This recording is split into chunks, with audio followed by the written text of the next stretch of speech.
Hi Amigos, ఎంతమందికి ఉండదండి వడ్డీ వ్యాపారం అనేది మనం నష్టం లేకుండా చేయాలి, నష్టం రాకుండా చేయాలని ఎంతమంది అనుకుంటారు.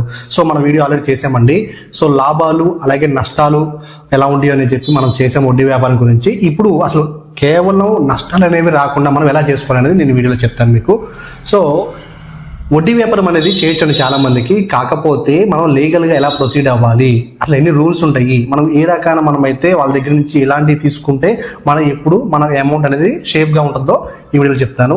ఎప్పుడు క్యాష్ అనేది మనమైతే ఇవ్వద్దండి క్యాష్ రూపంలో. ఇప్పుడు బ్యాంక్ ట్రాన్స్ఫరేషన్స్ కానీ, లేకపోతే అకౌంట్ టు అకౌంట్ కానీ, లేకపోతే ఏదో ఒక యూపీఐ ద్వారా అంటే ఫోన్పే ద్వారా కానీ ఏదైనా మనమైతే వేయడం వల్ల రేపు ఏదైనా వాదన వచ్చిందనుకోండి, సో బ్యాంక్ స్టేట్మెంట్ని సాక్ష్యంగా అయితే మనం చూపించుకోవచ్చు.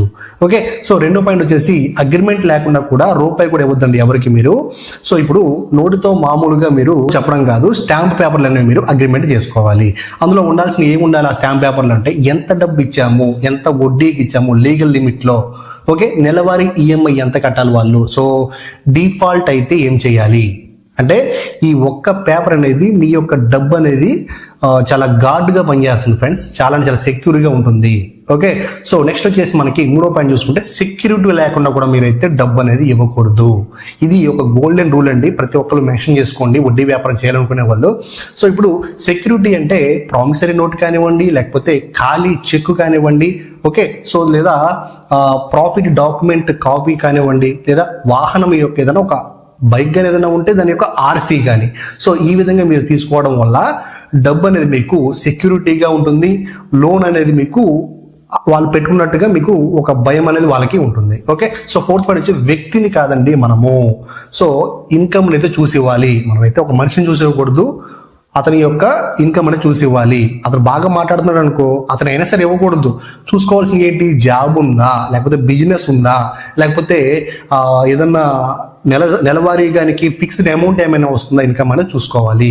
ఇన్కమ్ లేకపోతే మీరైతే ఖచ్చితంగా వసూలు అయితే అవ్వదు, మీరైతే ఇవ్వకూడదు amount. Okay, so point number 5 వచ్చేసి నెలవారీ ఈఎంఐ రోజువారీ వడ్డీ వద్దండి. ఇప్పుడు చాలా మంది నెలవారీ కాకుండా రోజువారీకి ఇచ్చేసి లేదా వారం ఇవ్వడం అనేది జరుగుతుంది. అది చాలా రిస్క్ ఫ్రెండ్స్, ఎందుకంటే మనం నెలే ఇవ్వాలి. ఎందుకు, సో నెలకి ఫిక్స్ ఈఎంఐ ఇవ్వటం వల్ల లేదా యూపీఐ చెక్ ద్వారా మనకైతే అమౌంట్ చెల్లించడం జరుగుతుంది, లేదా మనకి ఒకేసారి అనేది ఎక్కువ డబ్బు అయితే కనిపిస్తుంది.